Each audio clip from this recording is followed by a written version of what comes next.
एक तरफ एक बार आपका फिर से स्वागत है। एक तरफ हिंदुस्तान में आसाम में जो हिंसा हो रही है, जो लोग मारे जा रहे हैं, जो लोग बेघर हैं, दूसरी तरफ पाकिस्तान, पड़ोसी मुल्क पाकिस्तान से हिंदू वहाँ से पलायन कर रहे हैं। हमारे साथ हैं पुष्पेंद्र हैं और डॉक्टर तस्लीम रहमानी साहब हैं। पुष्पेंद्र, आपसे जानना चाहेंगे, आप पाकिस्तान को आप लगातार जाते रहते हैं, देखते रहते हैं, और वहाँ जो हो रहा है इस वक्त, इसके पीछे है क्या क्या क्या कारण है? सडनली एक अचानक एक दिख रहा है कि इतने लोग भाग रहे हैं पाकिस्तान से। देखिए, पहली बात बड़े रूप में मैं कह दूं, मैं क्योंकि हिंदुस्तान में बैठ करके ये बात कहना बहुत आसान है कि पाकिस्तान के अंदर अगर हम आइसोलेट करके देखें कि हिंदुओं के साथ अत्याचार हो रहा है, तो मैं कुछ हद तक उसको जस्टिफाई नहीं मानता हूँ।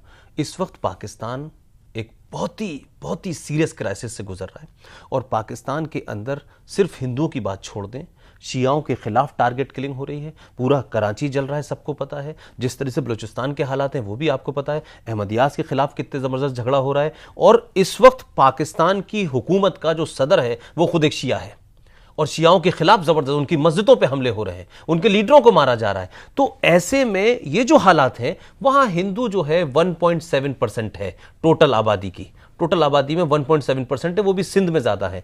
अब क्योंकि वहां लॉ एंड ऑर्डर जो है बहुत क्रक कर रहा है, और दूसरा जो इस वक्त जरदारी साहब की हुकूमत है वो बहुत वीक हालत में है, और उन्हें भी कुछ महीने बाद इलेक्शन को देखना है।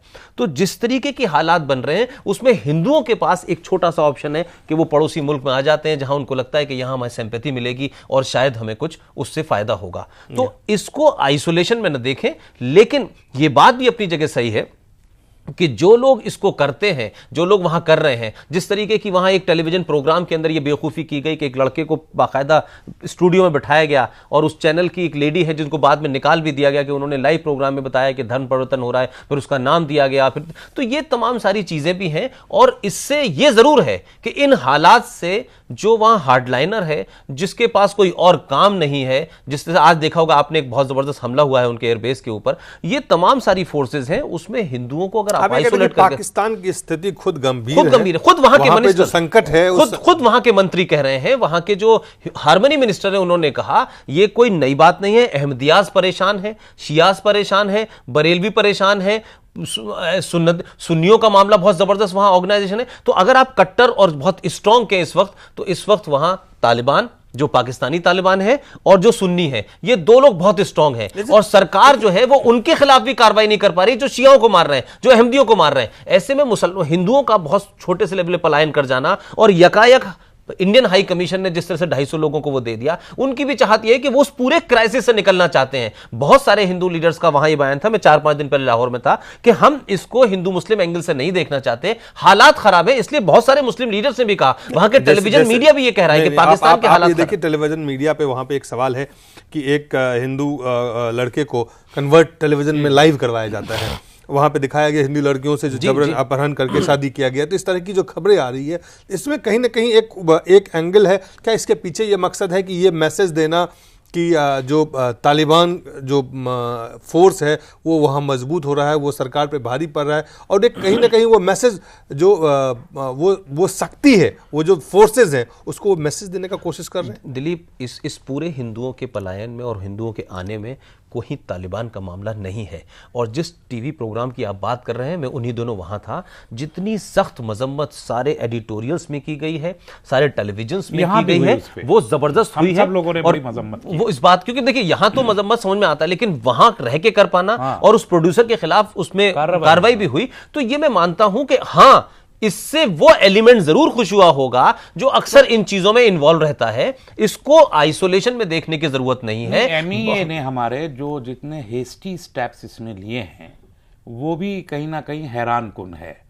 वहां पर परेशानियां हैं, सभी लोग परेशान रहते हैं। उपेंद्र जी ने जैसे कहा, Pakistan basically is a disturbed country and every aspect of the country is disturbed. तो उसमें हिंदूज अगर वहां डिस्टर्ब हो रहे हैं तो वो भी उसी का एक पार्ट है। तो वो डिस्टर्बेंस तो नेचुरल है, लेकिन हमारा एमईए उसको जिस तेजी से उचक रहा है, तो मुझे कहीं ना कहीं ये लगता है कि ये जो विस्थापन का नाम दिया जा रहा है असम को, ऐसे में वहां से विस्थापन करा के उसको कंपेंसेट करने की भी कोई ना कोई कोशिश कहीं की जा रही है। लेकिन इसमें एक चीज का बड़ा वो है, अभी कल डिस्कशन भी था जलियांवाला बाग से, हम तमाम सब लोग बैठे थे। भारत की एमी ने जो इस पे बयान दिया है उससे जिस तरीके का पॉलिटिकल लोग और खासतौर से जो राइट विंग के लोग हैं वो नाराज हैं। भारत की फॉरेन मिनिस्ट्री ने 2 लाइन का स्टेटमेंट दिया है, this is a internal matter of Pakistan and whosoever coming to India expiry of their visa they should go back.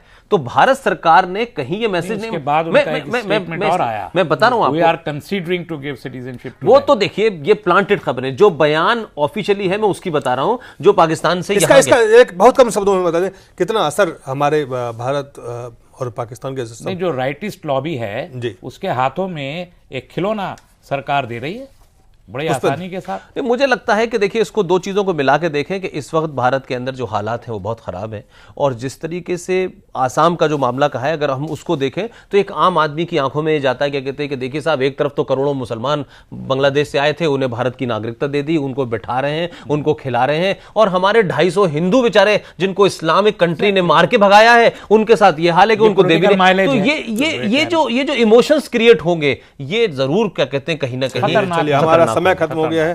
Doctor तस्लीम रहमानी साहब आपका बहुत बहुत धन्यवाद, पुष्पेंद्र आपका भी बहुत बहुत धन्यवाद, और आप सब लोगों का बहुत बहुत धन्यवाद।